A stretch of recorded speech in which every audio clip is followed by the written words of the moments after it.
Right, welcome to this complete army video. It is for my Tau Empire Auxiliary Droid Army. So it's the Star Wars theme. I love the models here for the droids. I've always been looking for an excuse to paint them up. A bit of a fun project here. It's not taking it too seriously. But going to run these droids as a Tau Auxiliary Force. The whole idea is it's like the Tau Empire have started to make like fully automated droid armies, which suits the Tau perfectly.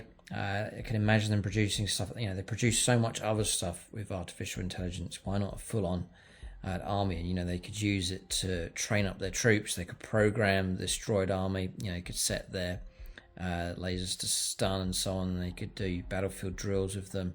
They could try and get the droids to replicate the battle tactics of the Astra Militarum, and then the Tau can practice and train against that automated force.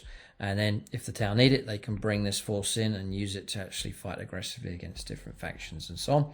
There's another way they could use them. They could send them out to into like hostile areas where they don't want to waste troops, to send out the droids instead, which it's just everything about it suits the Tau, so it fits in quite nicely with them. But trying to make this into an army that works, as you'll see, they fit in just nicely with the Tau Codex. So again, not taking this too seriously, but I'm going to run this droid army by using the Tau Codex. So for this video here, the usual loadout here, the usual format. So I'm going to build up this force here. It's 2,000 points. It is the structure for this force. And then you're going to see each unit brought in, the points, values, loadouts, tactics for each of the units as well. And then we'll stand back and you'll see, you better see the whole force together. It's 2,000 points in total. So for this one, and the idea of this video, I'm sharing my structure here. If you want to go ahead and copy this, then you're welcome to do so.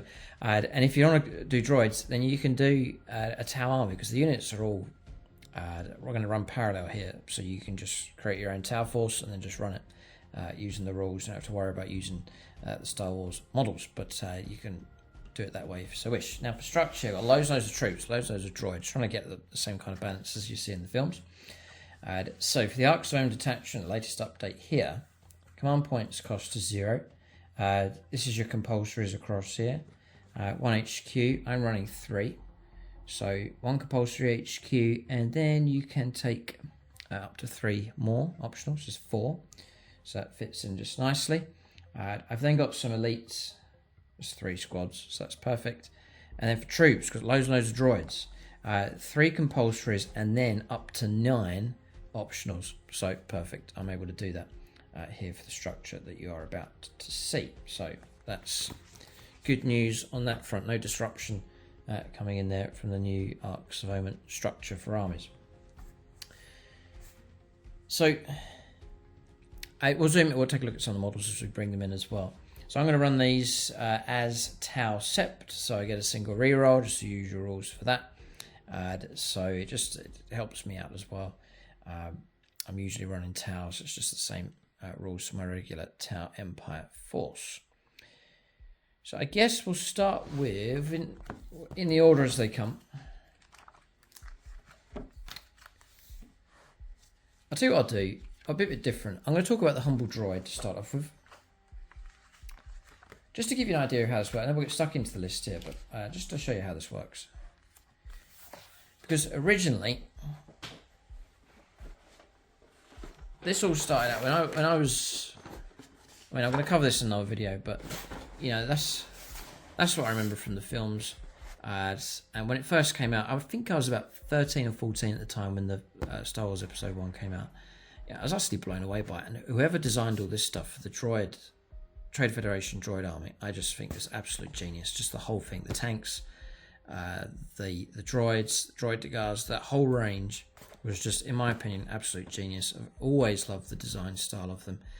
And then I've got a hold of this kit here, which I still haven't built. It's 132 scale, I believe, on this one. Yeah, and if you look at it, I'll show you, because it's like one of the originals that came out. But look at the size of the bottom of the base.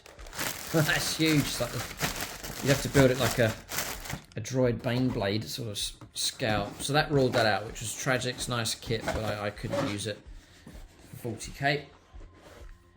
I then thought about maybe I could convert like Necrons, just the way the models were posed, I could spray and paint them up like droids.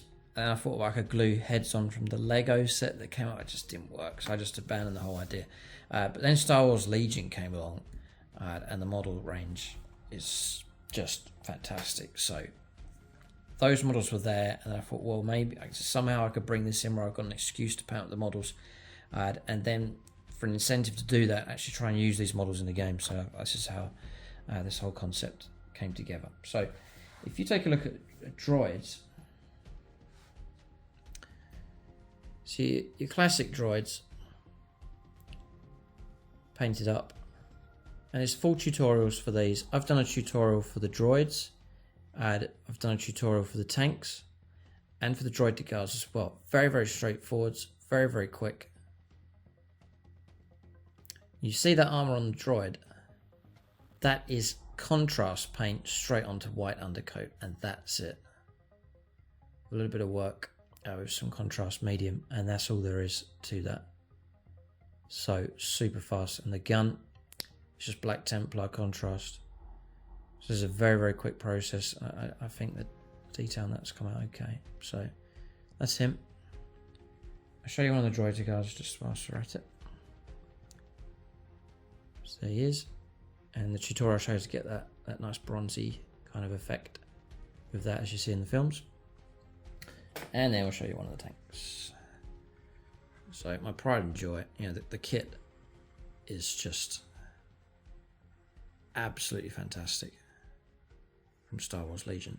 A very, very clean cut, nice kit that just goes together really, really well. So absolutely like same level as Games Workshop. Really, really good. And again, I've tried to go for the colour scheme.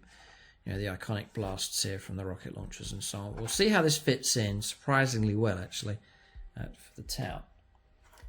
It just means if I'm using 40k raw, the other thing I thought about was I'm going to write my own rules, and then it's just going to end up in discussion and changing stuff around.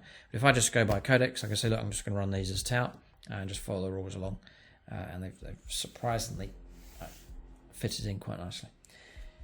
So with the humble droid, for example, you know, movement 6, fair enough, can move about the same speed as a human, which you watch the films, that's fine. Weapon skill 5+, useless in close combat, yeah, fits them, absolutely perfect.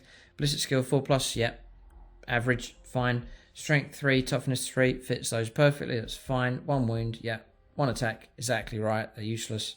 And a 4-up save, I would say is about right. Lightly armoured, non-flesh, you know, it's a machine, so 4-up save, fair enough. So they're going to die in droves with that kind of stat line. And then for firepower, I would run this as the shorter, so I'd run it as the pulse carbine, shorter range than the pulse rifle, so range 24, which is okay. It is assault 2, so 2 shots, but they let off tons and tons of shots in the films. So yeah, suits. Strength 5.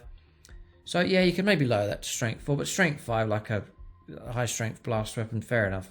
AP -0, correct, and then just 1 damage. So that profile, I think, just fits to these just nice. So individually, and as the games we've played, there's a number of games already over on YouTube channel membership. Good number of games actually, as you've seen this army, this secret project developed. So if you want to check out games, there's a host of them already available at different points, levels, working our way up to 2K. But as you'll see in some of those games, droids by themselves, there's not much to them, but in mass, when they start firing together, they're potent enough, and that's the kind of theme that you're expecting if you watch the Star Wars films. So 1, no danger. Hundreds of them, they're dangerous. So just gives you a little bit of a flavour. We'll get stuck into the list. So we'll go to HQs first of all. So I wonder, we'll see what comes up first here. So the theme, I'm talking about overall tactics, the theme for this army is a whole host of droids with dangerous massed firepower, just as you see in the films. And I want them to march rank by rank. The opponent has to cut through swathes of them. So I tried to replicate that as much as possible.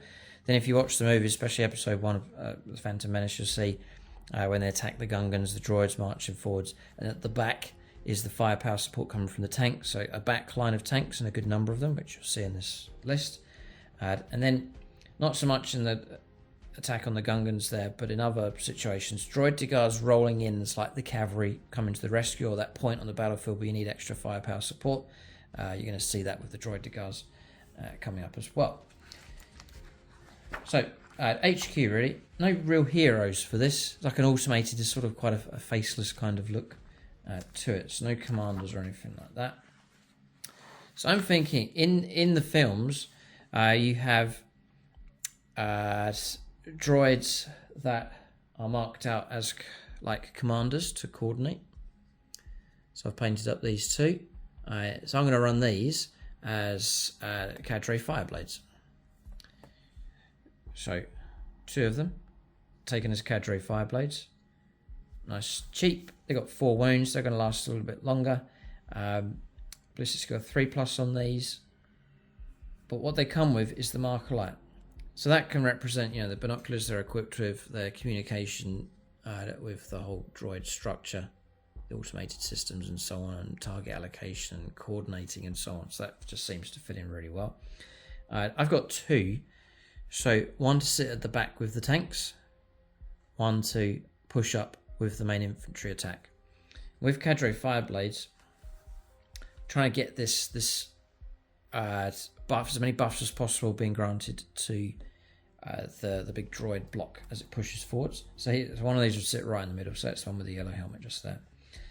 You get volley fire as standard, so whilst friendly sept core units is within 6 inches of this unit, so you imagine you're right in the middle and there's multiple droid units all around.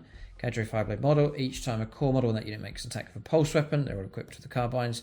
6s pop extra hits, so just popping extra hits all over the place. This real kind of Dakar of blaster firepower coming through.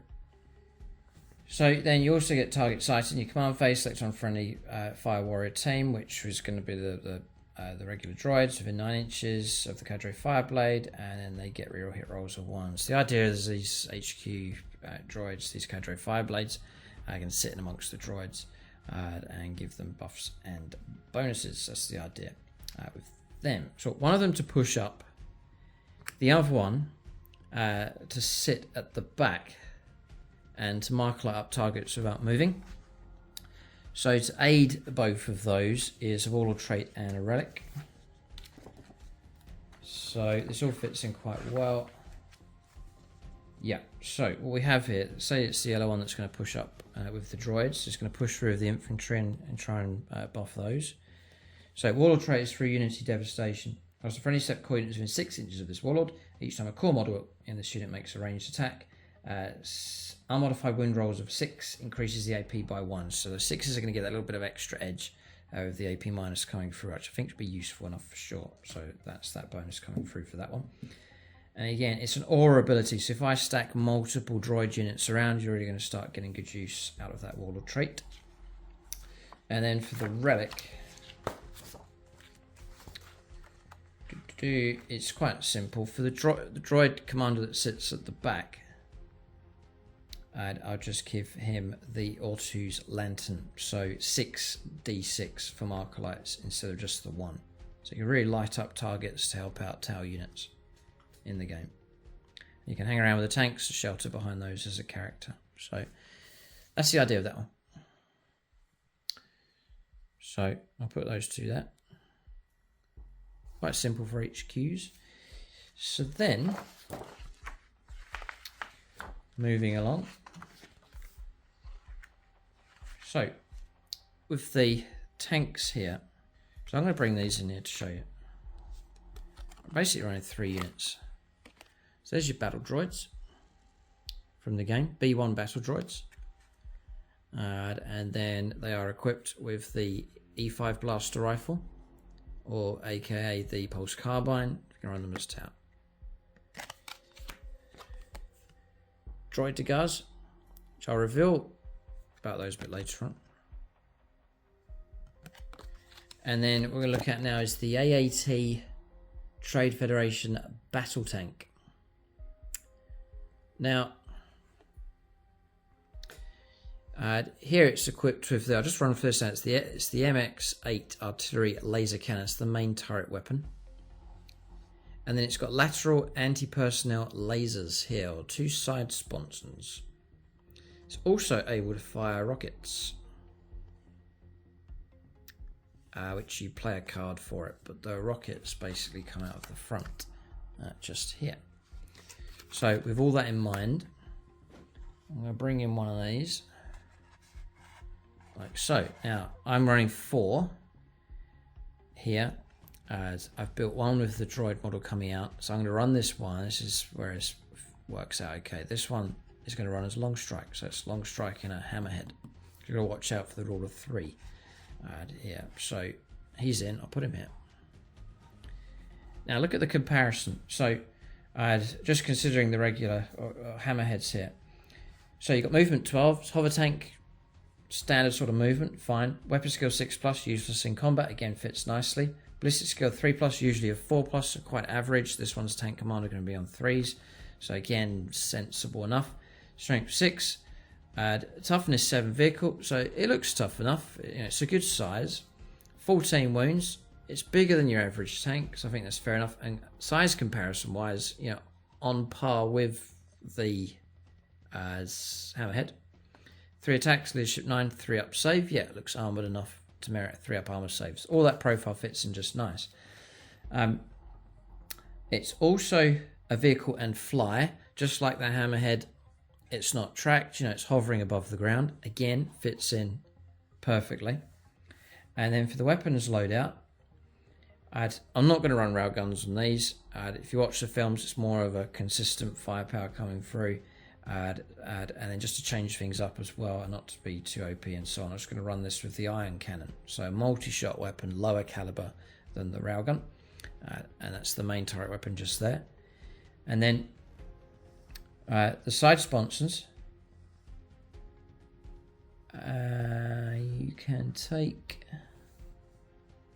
the accelerator burst cannons, which will fit in just nice, 2 of them running for each of the sponsons. And then finally, the missiles that come out of here, just take Seeker missiles, which you can take up to 2 of them. So I know there's 6 slots, but I can just run 1 or 2 of those just on the model, and then you've got all of the weapons represented quite nicely, the same kind of tank. And the more I think about it, the more you can imagine the tower having created an automated training droid army that just replicates quite nicely the main type of units that the tower actually run for their main tower force. It all fits in quite well. So long strike going to run this is a hammerhead. It's the commander type vehicle, so he's going to give buffs and bonuses. You can imagine this model sitting along the back line, helping out the other hammerheads or AAT tanks during the game. So it all fits in quite nicely. With the rules there, you've got reroll single hit roll, combine that with tower sept, then you've got some pretty reliable firepower coming through. If you can get those marker light hits, I think that's what will make all the difference, helping out with that. And then just to take a look at the iron cannon, completely different to the railgun. Railgun, one single shot, it's very dangerous, extremely powerful. But the iron cannon, 60-inch range, decent range, really good. They can sit at the back, cover the whole board. 3d3 shots, strength 7 -2, 2 damage, so lower damage on this. You can overcharge with it. It then becomes strength 8 -2 and 3 damage. So potent enough. The times I've used it though, it's been okay, but not too scary. It's a blast weapon as well. And then any ones you're going to pick up because you're overcharged, and you can pick up a mortal wound. Seeker missile just fits in nice, range 72, heavy 1, strength 9 -3, 2d3 damage. 1 use only, just nice. And then the accelerator burst cannon, range 18, shorter range, exactly right. Assault 8, so 16 shots in total. Strength 6 -1 and 1 damage. And again, that fits in exactly right. So that's good. I'll give you some points values then. So long strike 160 points. You actually have to pay for the accelerator burst cannons 10 points. The iron cannon you have to pay for that as well, 10 points. And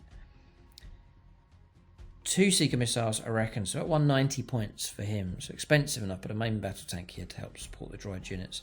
And 2 cadre fire blades, nice and cheap, just 50 points a time for the pair of those. That's HQ sourced out. Points cost relatively low, and it just frees up points so I can bulk the army up. Mostly with droids, really. And even at that, running this army, other 40k armies can go out and practice against them as well. It's like training for everybody at the expense of the droids. So, we'll go on to the droids then. So you have to take squads of 10. So I'll bring in one squad across here. Just your regular droids.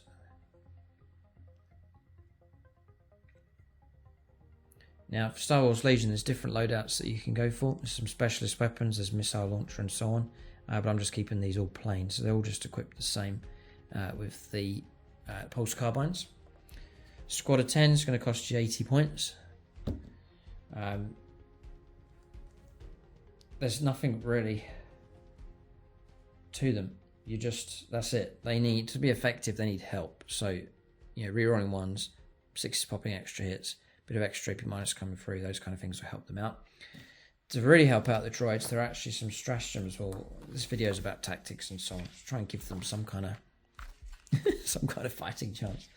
It's a bit of a prowess type thing. You don't want to lose against the droids as well. It's a bit of, or run it that it's a bit of a humiliating thing if you can't beat a droid training army. Now they've got Pulse Onslaught I could run, Fire Warrior Squad in the shooting phase, 1 CP.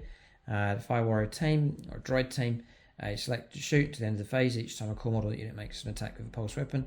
6 is auto wound the target, so yeah, useful enough. We've also got point blank volley that count as pistols in close combat, so you fire whilst in close combat, useful enough. The other one that I used a fair bit was this one here so far, which is Relentless Fusillade.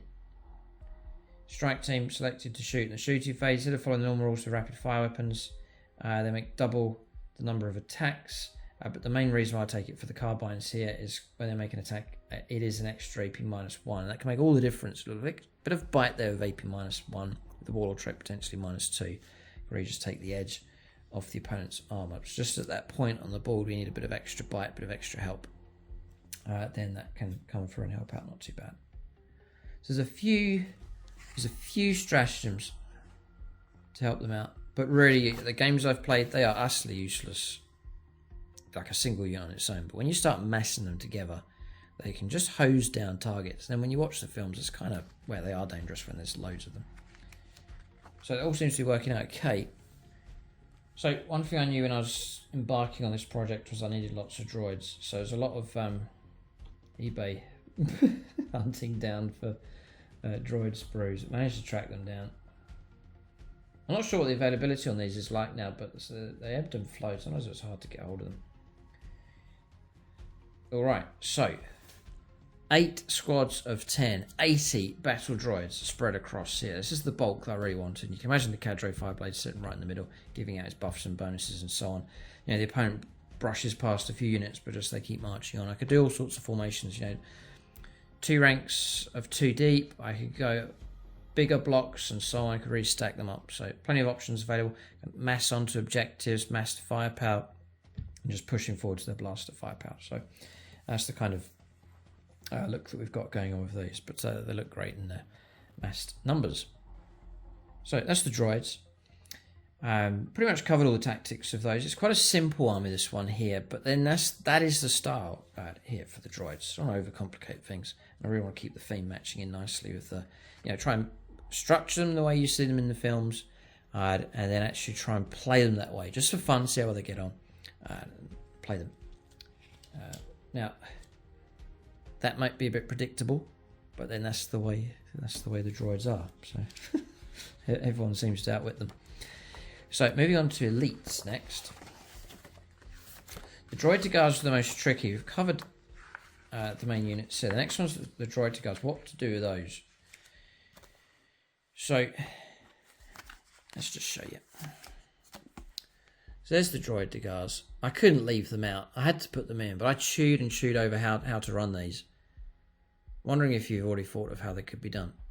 So you've got a unit that can move nice and quick across the board. They roll to where they need to go, then they unravel themselves, and they just let down this firepower. As often it's anti-infantry, but it's like heavy caliber, rapid fire stuff coming through. And they've also got these really tough shields as well that protect them. So they're durable enough. They even cause trouble for Jedis and so on in the films. So I wanted to try and replicate that. So I reckon I've got it pretty good. It requires, I think, a house rule to get them completely themed nicely. But I'm going to run them as Crisis Battlesuit teams. If you look at the Crisis Battlesuit profile, movement 10, well, Yes, droid de guards can move very, very quick. Weapon skill 5+ useless in close combat. Again, fits really well. Ballistic skill 4+. Yeah, it's just an average kind of ballistic skills. Fine. Strength 5, yeah. Toughness 5, yes, because they are that much tougher than regular droids. 4 wounds, yeah. Durability, fine. 3 attacks as base, but they're still useless in combat. Leadership 8. And then a 3+ armor save here. So again, heavier armor than the droids, then that's fine. So can't see that being a problem. It all seems to fit in just nice. So that's all good. Now so there's a house rule. It's involving dropping an ability but trading it for something else. Leave your own comments and feedback about this. I think we've come to a good balance here. So I'm going to drop, and again, it's just a themed army. I'm going to drop Manta Strikes. You can't deep strike with them. Fair enough.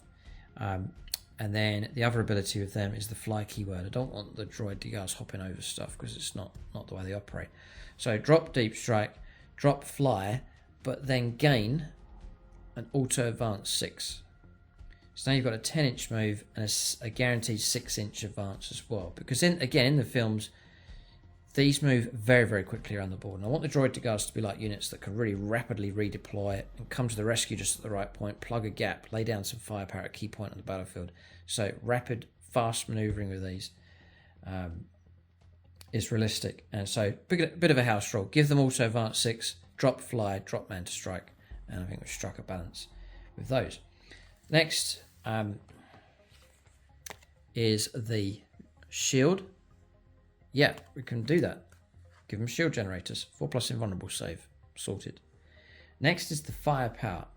The best weapon I think that would fit that is cyclic iron blasters. I'm going to take 2 of them. Then that means that they're range 18, which is short, medium range. I think that fits them quite nicely because of that kind of short firefight type firepower. Assault 3, taking 2 of them, so 6 shots in total. Strength 7, yeah, high caliber, AP -2 and 1 damage. And then that can be up to overcharge here of strength 8 -2 and 2 damage. So real nasty firepower available with these. And then they can suffer mortal wounds for overcharging with those. So I think that caliber of firepower is dangerous. There'll be a dangerous unit that can rapidly redeploy it, lay down some very nasty firepower if needed. Just decent enough for sure. They're core as well, so they can partake in some of the buffs and bonuses going on.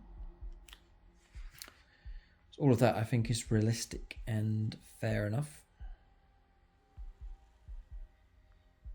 Now, they're also able to take an upgrade with the slots. I've taken up 2 slots of weapons. Shield generator.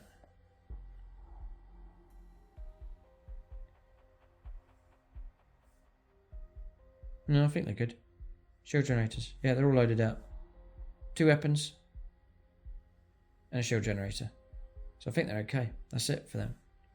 So I think it all just fits quite nicely. A little bit of a house roll. That just brings the realism in. And it's a decent trade-off. So that's them sorted out. Now they are expensive at 45 points a time. 10 points to the first cyclic iron blaster, and then another 20 for the second one. 5 points to shield generator. So they work out at 80 points a time. So I'm able to run. I would have done 2 2s, but I can't. You've got to run them as squads of 3 or more. So I'm going to run a squad of 4. And they are dangerous, and a squad of 3. So there is potency with these for sure. So I fit in quite nicely with the droids. Find themselves in trouble. The droid de guards can come in and plug gaps and let loose with firepower. I think it fits in quite nicely. I'm just going to go a bit of a restructure here. So there's my 2 droid squad leaders. I'm going to push long strike just over there, and then we'll bring the droid de guards down here. Like so. Big fan of these in the films, really like them, so glad to have them in the final list. So that's them done. They're quick enough. It's good supporting units. So lastly, so just the obvious gap to fill here, which would be Hammerhead Gunship. So rule of 3, I can take 3 of them. So you've got long strike and 3 hammerheads. Nice support at the back. So there's 2. There's the 3rd one. And the 4th one. Coming in just there. And that really just gives that nice completeness to this Tau force. And just the same loadout from before. Same weapon, same sponsons. Just where the points have worked out for this particular list, I can only got enough points to take 1 Seeker missile each. So I get 1 shot only, and then 2 coming from a long strike. And that makes, according to my calculations, 2,000 points army precisely. So that is it. You can see the whole army laid out across here. At the time of filming this video, I haven't released any content yet on YouTube. So at this point, I'm unaware of the response from people, what they think of this project. So we'll have to see what the reaction is. I've had a lot of fun putting this project together. It's always been an ambition of mine to do a droid army. And then I just didn't have the time and the brain capacity to get into another gaming system. I've heard Star Wars Legion is okay. It is more of a skirmish type game. Larger games are a bit rarer. I wanted to do something big with the droids, but I couldn't resist the models. Always loved the concept, right from when the film very first come out.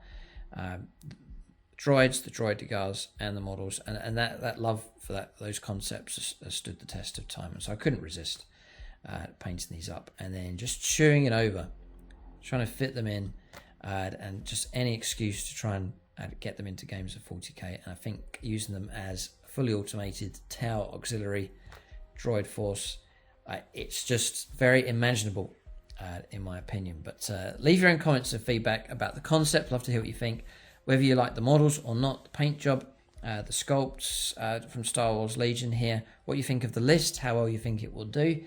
Going by the games so far, they've done okay, and there's times when they have done quite well actually, but we'll have to see when they start meeting some of the meaner armies on the channel. They may be crushed to pieces by the Tyrians, blasted to Kingdom Come by the Astra Militarum, and pummeled by the Space Marines. But who knows, the droids may well get some great victories. We shall have to see. But keep a lookout for more content. There's this video here. There's hopefully battle reports coming out with them. And then painting tutorials as well. Now, with those tutorials, you can take the processes and the color schemes and the techniques I show you and transfer it onto a regular 40k faction. I can imagine a Space Marine Desert Army painted up, or an Astra Militarum Army painted up really nice using these colors. So, you may not be into Star Wars. Feel free to use those tutorials for painting up your own 40k armies. Or you may do what I've done and create a fully automated tactical droid army to fight as auxiliaries for the Tau Empire. It's doable, I think, and believable, in my humble opinion. Leave your own comments and feedback here. It's a one-off project and just a bit of fun here with the droids. Looking forward to seeing them in games on the channel. Thanks for watching, and tune in next time.